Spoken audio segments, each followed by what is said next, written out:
and welcome to Golden Life Living with Charise. We are covering a three-part series on walking in your purpose. Today we will discuss how to break unhealthy soul ties as a ways and means to walking in your purpose.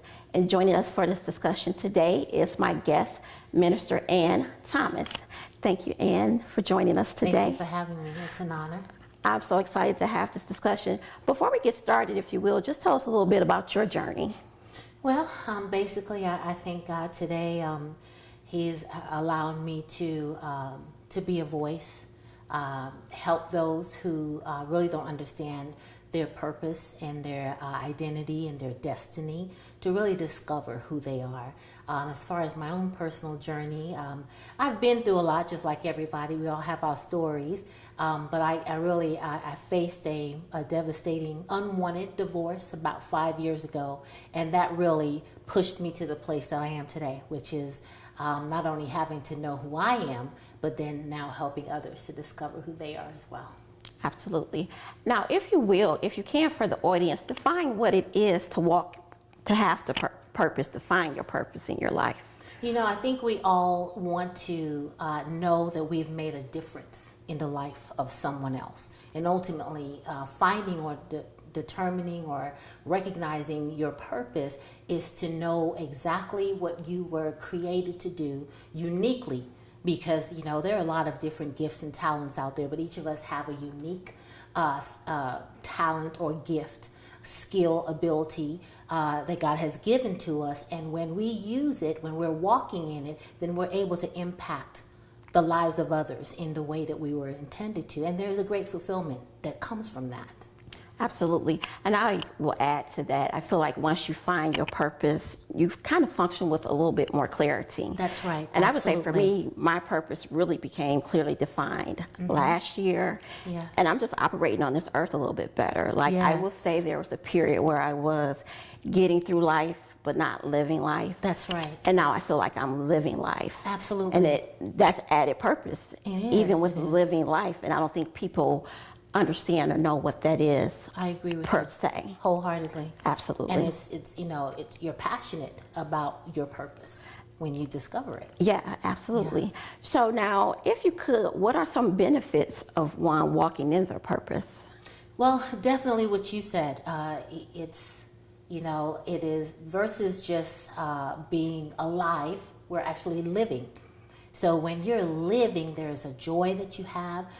You feel like you're doing something constructive. You feel like you're contributing. You know, again, one of the things that I've learned about walking in your purpose is that there are people, just like our purpose is unique, there are people uniquely assigned to us. And so if I'm not walking in the purpose, then there's someone else who's missing out on what they need to receive in order to fulfill their purpose as well. So I think one of the greatest satisfaction for me is not just my discovering who I am, but helping other people discover who they are as well. And I think that's very important because you say you went through a divorce. My experience was domestic violence. And one thing about it, when you're going through it, it's not nothing you really want to share, nothing you're excited about. And you kind of go into your own cocoon per se. That's right, absolutely. But there's power in sharing our stories. There is, absolutely. Because there's someone else out there who is going through the same thing. That's right. And needs to know that, hey, it's going to be okay.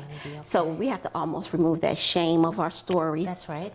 If we're equating shame to it, so we can get out there and share and reach one, teach one. That's right. In whatever capacity that's supposed to be. I agree. And then with purpose also, some people think of purpose and they want to equate it to making money. Yeah. But that's not always the case now, is it? No, because one of the things, people ask me all the time, how do I know what my purpose is? I say to them, when you can identify that thing, that if all of your bills were paid and you didn't actually need money, this thing, you would do it all day, every day if you didn't get a dime for it. That's when you know that you found your purpose. Okay. So during this segment, we're going to speak specifically to people breaking unhealthy soul ties. If you will, very quickly, why is it important to break these unhealthy soul ties? Yeah, are we going to define soul ties? Because I don't know if everybody really understands. Well, let's define it, and then maybe in the next segment we'll. All right. So basically, a soul tie, the soul, if I could break it down very simply, the soul consists of the mind, the will, and the emotions. So our thoughts, our decisions, and all of our feelings. And so when we connect with another person, we connect our soul with their soul. Now, God intended there to be healthy soul ties, and we'll probably get deeper into what healthy soul ties are. But just like everything else, there is the other version of it. And so those ties, those bonds that we create, because we create soul ties through physical, spiritual, and emotional connection, when it's not in a healthy way, then it becomes unhealthy. Okay, we're going to take a break. We'll be right back. Hello, my name is Charise, host of Golden Life Living. I want to speak to you about my transformational process from being a domestic violence survivor. Part of my process included self-reflection that included taking a deep look within. I had to ask myself some essential questions. One question being, who am I? It seems simple on the surface, but you really have to dig deep and peel back the layers, and that's essentially what I had to do. 2, I had to ask, what were my gifts or talents? I had to re-identify with who I was, because after you peel back the layers, you're no longer living under the expectations of others. You're becoming clear on who you are. Another question I had to ask myself is, what was I allowing, who or what I was allowing to control me? There was an instance where I was bitter, and I felt like that was giving power to my perpetrator. And I decided that I wanted to be better, that I am a nurturer, I do care, I am loving, and it's not right for someone else to change that. So just want you to know that if you're going through anything, any traumatic experience, we can't deflect, we have to self-reflect. And only when you do that can you begin your healing process.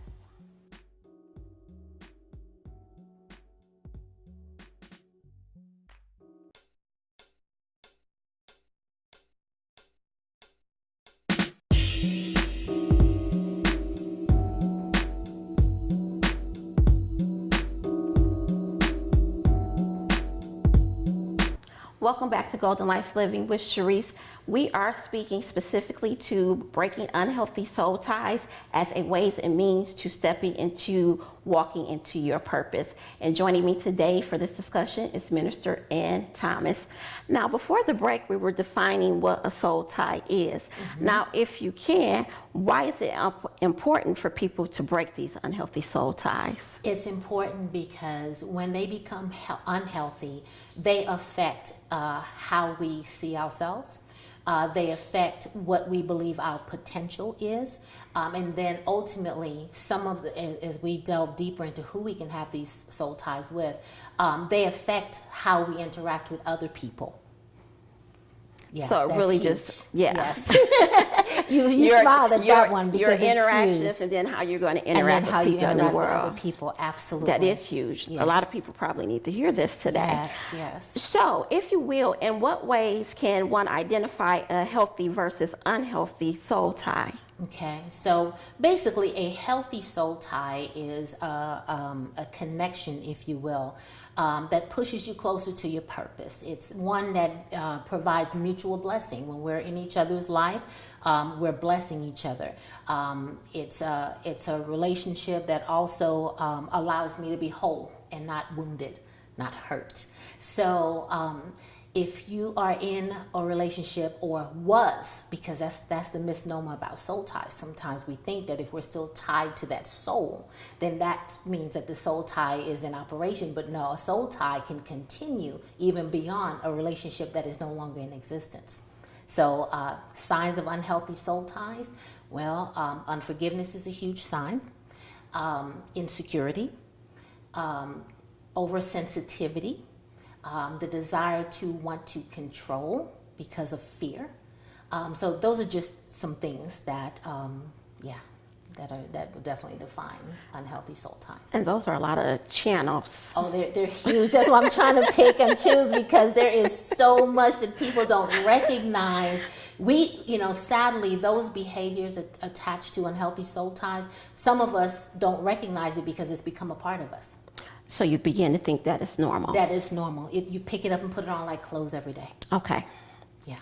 So now identify the channels or with whom these unhealthy soul ties may have a connection. Okay, so to do that, let me first say that the healthy soul ties basically are four. It's husband and wife, because we're created to be with our soul mate, parents and children, friends, and then ultimately in the body of Christ, our connections there. So all we have to do is now flip it on the back side of that for the unhealthy. Again, unhealthy marriages, very unhealthy, and one of the most powerful soul ties are with parent-children relationships. That is huge, because I could almost tell you, if it starts bad there, then it is the channel for all other destructive relationships.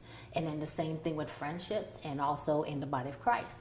It's unhealthy when it's not doing what it was initially created to do. Okay, and I could definitely see that tie between the parent and child, because that's the household that you're growing in. So Absolutely. that's what you know is normal. That's what you know, absolutely. And that's what you will act out, and that's what you will take into every other relationship.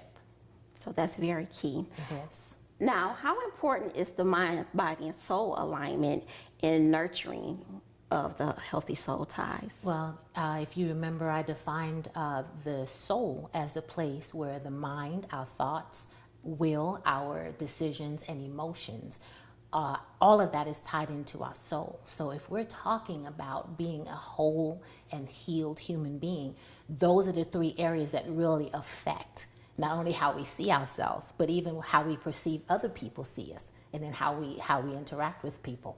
So it's huge. It's really huge. And in the universe now, especially after coming out of a domestic violence situation, I identify that there's actually bitter souls in the world. And those individuals, you cannot do anything to appease them. That's right. Doesn't matter if they say right and you go right. That's right. That's They're still like a going to black be a hole. problem. There's just nothing you can do That's right. to make them happy, to please them, because they absolutely refuse to operate in that realm. That's right. So we have to be mindful of that too. And I definitely say do not engage with the bitter souls, because sometimes they like to suck you in. I agree. To their mess and their stuff. I agree. So now moving on, how does an unhealthy soul tie prevent progress in our evolution? Well, basically, from what we kind of defined earlier, is that it prevents our progress, because here we are, we're stuck, and we can't really identify why we're stuck, because it has become familiar to us. A lot of times the unhealthiness in a soul tie is something that we have grown up with, we become comfortable with, it's familiar, and so we're trying to identify something out there as to why we're behaving this way, but it's really in here. And so it's essential that, I have so many people attend the workshop, and it is mind-blowing to them, the behaviors that they thought were normal. Mm-hmm. Yeah. All right, we're going to take a break right there. We will be right back. Hello, my name is Charise, host of Golden Life Living. I want to speak to you about my transformational process from being a domestic violence survivor. Part of my process included self-reflection. That included taking a deep look within. I had to ask myself some essential questions. One question being, who am I? It seems simple on the surface, but you really have to dig deep and peel back the layers, and that's essentially what I had to do. Two, I had to ask, what were my gifts or talents? I had to re-identify with who I was, because after you peel back the layers, you're no longer living under the expectations of others. You're becoming clear on who you are. Another question I had to ask myself is, what was I allowing, who or what I was allowing to control me? There was a instance where I was bitter, and I felt like that was giving power to my perpetrator. And I decided that I wanted to be better, that I am a nurturer, I do care, I am loving, and it's not right for someone else to change that. So just want you to know that if you're going through anything, any traumatic experience, we can't deflect, we have to self-reflect. And only when you do that can you begin your healing process.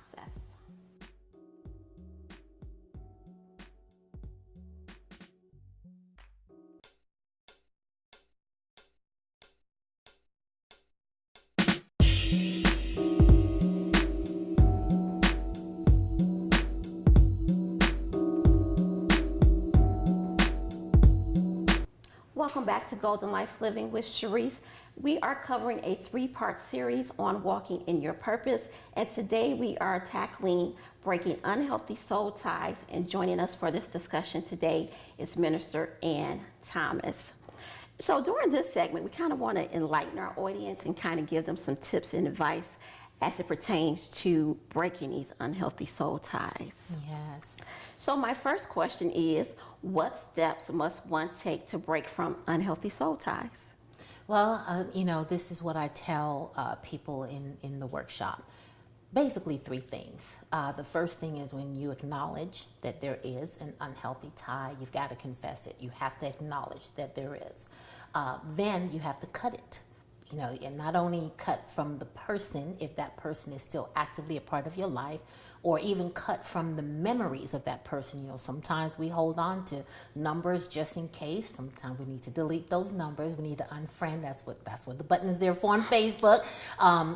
We need to get rid of gifts and things that continue to keep us in that place of being tied to that person. So confess, cut, and then choose. It's time to start choosing different behaviors, different relationships. So it really is, it sounds simple, but it is necessary that we confess it, we cut it, and we choose differently. So you're really going through a purging, a cleansing of sorts. Absolutely necessary. Okay. Yes. Because you can't move forward until you do that. Cannot. Because I guess as long as you're entertaining it, you're still welcoming and inviting it into your space. Yes, and if we don't deal with it, we will continuously connect with people at that unhealthy level. Absolutely. Now, after one breaks free from their unhealthy soul tie, what ongoing maintenance must be done? Yeah, I would say the choosing part is really, really huge, because I believe that we basically are attracted to who we are. So with that being said, take some time to really become whole. Take some time to know who you are. Take some time to know your worth, your value, because the bottom line is if you're a queen, then you're not going to give time to a peasant. That's just the truth. So you got it, right? So you got to know who you are. And as you know who you are, then you're not going to entertain people who are not going to celebrate you, who are not going to push you to be the best you that you can be. Absolutely. And I like that you make the person look inward. Absolutely. Because you'll hear some people, their relationship is the same complaint over and over again. So at some point, okay, is it them or do you need to take a look inward? That's right. And what do you need to change about yourself? Because like you said, that's what you're welcoming and inviting into your space. Yes. And if you're complaining about that, what are you going to do moving forward to change that? That's right. Now, highlight some key points that you want the audience to walk away with today. Well, basically, I guess because this is so deep and it's so much, but I would have to say that any person that is in your life that is taking away from you, they are, when I come in contact with people, I like to know that I have enhanced their life. If you are connected to a person, a memory that is draining you, that is depleting you, that is causing you to feel like you are worthless, it's time to really check out not only the outward who you're dealing with, but why are you choosing that? Why are you allowing that? Why are you putting up for that? So I putting up with that. So I would say, the biggest thing is that behavior, and we know what those destructive behaviors are, because we see it not work time and time again. As you recognize, and don't allow shame to come, because as we'll share some more, who we become is a product of our upbringing, and we're going to get more into that. But don't allow shame to stop you. The cycle needs to break with you so that you can start a new cycle. And I think it's also important for people when they do disconnect that they have to take some time for themselves. All day, yeah, I agree with you. A Because lot of us don't do that. Yeah, the purging of the system is not necessarily easy. That's right. But then you almost kind of have to go inward. You need time for yourself. You do. And I know people who just, I have to be in a relationship. And it's That's like, right. no, you have to take a break and pause and right. connect with you and get to know with you, That's if right. that makes sense. It makes a lot of sense. And what you said right there is key. So now, if you will, please let our audience know of any upcoming initiatives and how they may connect with you. Okay, so I think the best thing I would say is to go to my website. It's anthomasministry.com because I keep my website pretty much updated because I do have several things coming up. I have my book there that you can actually see a summary and purchase, and we'll talk a little more about the book later. But I have some upcoming conferences both in Florida, Texas, here in Atlanta, and also a workshop for breaking unhealthy soul ties. So if you go to my website, you can find all of that information. I'm absolutely looking forward to the online version of this discussion. Yes. That's going to wrap it up for today. I want to thank you for joining me here on Golden Life Living. It is my hope and wish that you continue this journey with me as we continue to grow together.